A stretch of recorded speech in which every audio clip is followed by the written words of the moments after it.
Hola, selamünaleyküm arkadaşlar. Bugün sizlere İspanya'ya gittiğiniz zaman veya gitmeden önce sizlere tavsiyede bulunmak istiyorum. Çünkü ben gitmeden önce birçok video izledim. Neler yapılması gerektiğine baktım. Ve oradayken de acaba neyle karşılaşacağıma da hep merak içerisindeydim. O yüzden birçok video izledim. Bazı şeyler beni tatmin etti, bazı videolar. Ama bazı videolar beni tatmin etmediği için ben de işte insanlara daha faydalı olabileceğini düşündüğüm video çekmeye karar verdim. Hazırsanız hadi videoya başlayalım.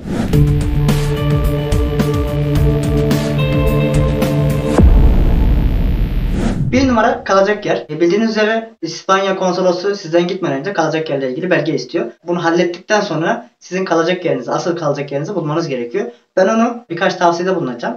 İki tane site biliyorum çok yaygın olan. Birincisi Idealiste, ikincisi Pisos.com. İkisi de kullanışlı web siteleri. Idealiste ve Pisos.com'ı ben hostelde kaldığım zaman boyunca bir buçuk ay bunlardan araştırma yaptım bu web sitelerinden. Diğer önereceğim şeyler ise birincisi Facebook, ikincisi ise Instagram. Facebook gruplarına kesinlikle girin arkadaşlar. Kendi üniversitenizin ismini veya şehrini yazdıktan sonra yanına Erasmus deyin. Birçok grup var arkadaşlar. O gruplara katılırsanız eksik yapamadığınız şeylere dair sizlere bilgilendirme veriyorlar. Bana bayağı yardımcı olmuşlardı. Eminim sizlere de yardımcı olacaklardı. Sonrasında ise Instagram. Instagram'da ise şöyle bir şey var. Ben Kadiz'deyken bizim üniversitenin öğrencilerden birisi zamanında böyle öğrenciler bulamadığı için Instagram sayfası açmış. Oradayken öğrenciler 1 euro karşılığında kendi ilanlarını verebiliyordu. Hem böylelikle bu sayfayı açan kişi de para kazanmış oluyordu. 2-3 günde bir ilan çıkıyordu haftada ya da günde. O zamanlar işte bunları takip ediyorum. Kendi üniversitenizin ismini yazın veya kendi şehrinizin ismini yazın.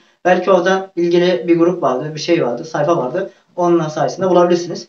İkincisi ise banka kriteri arkadaşlar. Türkiye'deyken İspanya'ya gitmeden önce bir tane TEB Bankası'ndan hesap açmanızı öneririm. Ben öyle yapmıştım en azından. TEB Bankası Deutsche Bank'la anlaşmalı olduğu için Deutsche Bank Bankası'na gittiğin zaman sizden kesinti yapmayacaklar. Şöyle bir şey var. Bunun dezavantajlarından biri ise Deutsche Bank'ın her şehirde ya da her ilçede bulunmuyor olması.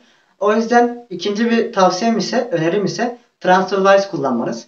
Ve oraya da gittiğiniz zaman yeni bir banka hesabı açıp TransferWise aracılığıyla kendi bankanızdaki bütün parayı TransferWise sayesinde kendi bankanıza aktarabilirsiniz. O sayede de en azından belli bir miktar kar elde etmiş olursunuz. Böyle taksit taksit her seferinde kesinti yapmaktansa bir sefer kesinti yapıp daha fazla paranızı harcamazsınız. Üçüncü maddemiz ise oraya gittiniz ve kültürel olarak kendinizi tanıtmanız gerekiyor. Öyle bir hissiyat oluyor. Eminim oraya gittiğiniz zaman da dediğimi daha iyi anlayacaksınız. Ben yanımda Türk kahvesi ve tarhana götürmüştüm.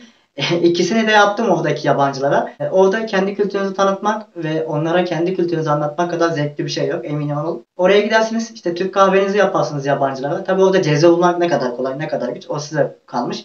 Her yerde bulamazsınız. Yani ben tavada yapmıştım. Yani hesaptan küçük bir cezve gibi tavalar oluyordu. Onları da yapmıştım. Sonrasında işte tarhana annem koymuştu. Tarhanayla orada çorba şeklinde evde kaldığım dönem boyunca veya hostelde kaldığım dönem boyunca insanlara ikram etmiştim. Böylelikle insanlar arasındaki ilişkiniz artarken hem onlar sizin kültürünüzü öğreniyor, sonrasında siz onlara anlatma imkanı buluyorsunuz. Eminim bunları yaptıktan sonra o kişiler de sizlere karşı kendini mahcup hissedip onlar da size kendi kültürünü tanıtacak yiyecekler veya ikramlarda bulunabilirler.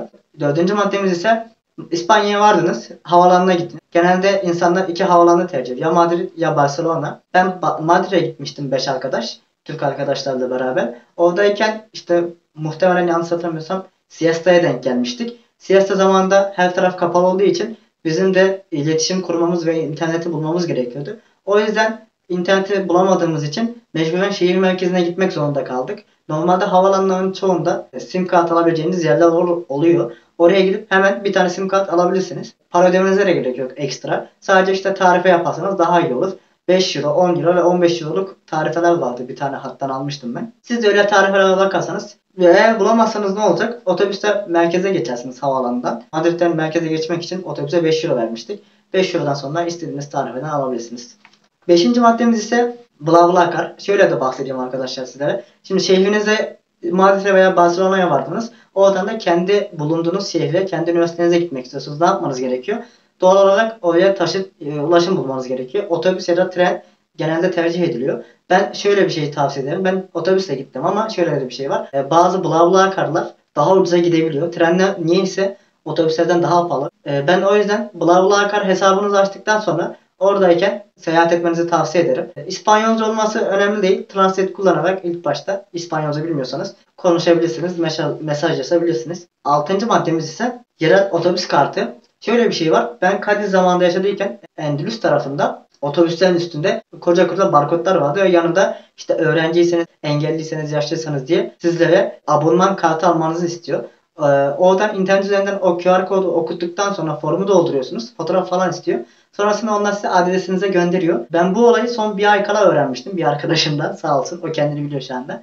İzliyorsan selamlar olsun sana da. Orada onun sayesinde gidiyorduk. %20 indirim oluyor tabii normal karta göre. Yani oraya gittiğiniz zaman ilk başta isterseniz bir tabako shop'a gidip bir tane otobüs kartı çıkartabilirsiniz. Üstüne de euro yükleyerek orada otobüs kartını kullanabilirsiniz. Ama bunlar eğer okulunuz evinize yakınsa gerek yok ama benim size tavsiyem yine de çıkartın. Ne olur ne olmaz. Sonuçta bir yere gideceğiniz zaman en azından indirimli bir şekilde gidersiniz. 7. maddemiz ise tren kartı. Duydum. İspanya'ya yeni gelmiş bu şey. 13 Eylül'de başlamış bu kampanya galiba. 30 yaşına kadar gençlerin hepsine İspanya devleti abonman olarak tren kartı veriyormuş. Siz gidip alabiliyor musunuz onu? 20 euroya 16 kez ve en maksimum 300 kilometre gidebilecek şekilde abonman kartı alabiliyorsunuz. Bu süre bayağı geçerli. Bir ay boyunca 16 kere seyahat edebilirsiniz ya da bir ay ya da 2 ay olması lazım. Onun tam detaylarını bilmiyorum ama siz oraya gidince daha iyi araştırabilirsiniz. 300 kilometre gayet iyi. İstediğiniz şehre rahatlıkla gidebilirsiniz. İstediğiniz şehre gezmek için bunlar bence güzel şeyler. 8. maddemiz ise ESN kulüplerine katılın. Yani gördüğünüz üzere bu üstündeki tişörtü ben ESN kulüpten aldım. Oraya gittiğiniz zaman direkt dediğim gibi Facebook gruplarına katılırsanız muhtemelen oradan sizi WhatsApp gruplarına alacaklar. Oradaki WhatsApp gruplarından işte nelerin olduğunu, nelerin bittiğini daha iyi öğrenebilirsiniz. 12 euro vermeniz gerekiyor ESN'e üye olmak için. Size bir kart veriyorlar. O kart sayesinde bir sürü giyim olsun, ulaşım olsun ve birkaç şeyde indirim sağlayabiliyor size. %10, %20 arasında değişiklik gösterebiliyor bu indirimler. Onları yaptıktan sonra çoğu aktiviteye katılarak sosyalleşebilirsiniz. Orada yalnız hissetmeniz pek mümkün değil ama daha fazla aktiviteye katılarak kendinizi geliştirebilir. Yeni insanlarla tanışıp İngilizcenizi veya İspanyolcanızı pratik yapabilirsiniz. Tabi İspanya'da genelde benim kaldığım bölgede daha çok Kadiz bölgesinde insanlar İspanyolca konuşuyorlardı. Diğer bölgelerde İngilizce de konuşulabilir. Bunun faydasını zamanla göreceksiniz eminim. 9. maddemiz ise çok fazla bilinen bir gerçek değil ama kışın İspanya'nın kuzey tarafı ve iç bölgeleri biraz daha soğuk oluyor. İspanya'ya günlük güneşlik zannetmeyin. Benim kaldığım bölgede bile kışın 0 derecenin altına düşmedi ama yine de ben montla dolaşıyordum. Genelde bizim Türkiye iklimi gibi kuzeyleri ve orta kesim biraz daha soğuk olurken güney kısmı biraz daha serin ve yağmurlu geçiyor. Size tavsiyem oraya gittiğiniz zaman kışlık kıyafetlerinizi almanız eğer 2 dönem gideceksiniz ya da işte bir dönem gitseniz yine de üstünüze kışlık kalın bir şeyler almanızı tavsiye ederim. Ve oraya gittiğiniz zaman muhakkak doğalgaz veya elektrik faturası zammı olduğu için size tavsiyem bir tane kalorifer almanız. Küçük kaloriferler vardı. Ben almıştım. 15 liraya bir tane kalorifer almıştım. Küçük şu boylarda. Bana yetiyordu şahsen. Odamı ısıtıyordu. Yetiyordu yani. Bunu nereden bulabilirsiniz diye soracak olursanız. Genelde bu yine Erasmus gruplarında bu ESN kulüplerini sorabilirsiniz. İkinci olarak ise bir uygulama var. Varalıp diye. O uygulamadan insanların işte ikinci el sattığı şeyleri bulabilirsiniz. Ben bu maddeyi bilmiyordum. O yüzden çok fazla sıkışık şeyler almamıştım. Aklınızda olsun diye söylüyorum. 10. maddemiz ise mesela üniversiteye gittiniz. Üniversitede yemek yapmak istemiyorsunuz. Tabii üniversitenin kantinlerinde genelde yemek falan satıyorlar ama ben çok fazla para harcamak istemediğim için evden kendim yapıyordum. Sonrasında bir saklama kabına koyuyordum. Üniversiteye gittikten sonra bu saklama kabını bizim üniversitede en azından her üniversitenin belli bir kısmında mikrodalga fırın vardı. Cidden çok kullanışlı ve güzel bir fikir. Türkiye'ye de gelmesini isterim. Sonra bu mikrodalga fırınla beraber insanlar işte evden getirdikleri şeyleri mikrodalga fırına atıp bahçede ya da işte güzel istedikleri yerde yiyebiliyorlardı. 11. madde ise geçici kimlik kartı. Bu kart İspanya'ya gittikten sonra almanız gerekiyor. Yani almasanız da olur çünkü ben hiçbir zaman polis kontrolünden geçmedim. Ama ne olur ne olmaz derseniz işte hem İspanyol kartım olsun derseniz bunu yapmanız gereken birinci şey öncelikle göçmen ofisine gitmeniz gerekiyor. Göçmen ofisine gidip durumunuzu izah edin. Ben Erasmus öğrencisiyim. Ne yapılacağını bilmiyorum. Siz bana yardımcı olursanız sevinirim diye söylerseniz onlar da muhtemelen yardımcı olacaktır. Çünkü ben işte ilk gittiğim zaman polis karakoluna gittim. Polis karakolundan işte bana bir mail verdiler. Şimdi herkese bir farklılık gösterebileceği için o maili açıklama kısmına koyabilirim. İsterseniz bakabilirsiniz Kadiz'e gidecekler en azından. Geçici kimlik kartı da böylelikle alabilirsiniz. Randevu alabilirsiniz. Orada istedikleri şeyler genelde form istiyorlar. Bir tane de fotoğraf istiyorlar. Parmak izinizi gidince orada veriyorsunuz. Bu kadar yani, yapmanız gereken çok fazla bir şey yok. Zaten onunla ilgili bir videoyu paylaştım. Onu da yukarı köşeye bırakıyorum. İzleyebilirsiniz. Anlatacaklarım bu kadardı arkadaşlar. Lütfen beğendiyseniz kanala abone olmayı, yorum yapmayı ve beğenmeyi unutmayın. Daha fazla içerik istiyorsanız veya oraya İspanya'ya gidip de geldiyseniz kendi bilgilerinizi de başka arkadaşlarla paylaşmak için lütfen yorum kısmına yazın. Yorumlarınızı eksik etmeyin. Kendinize iyi bakın.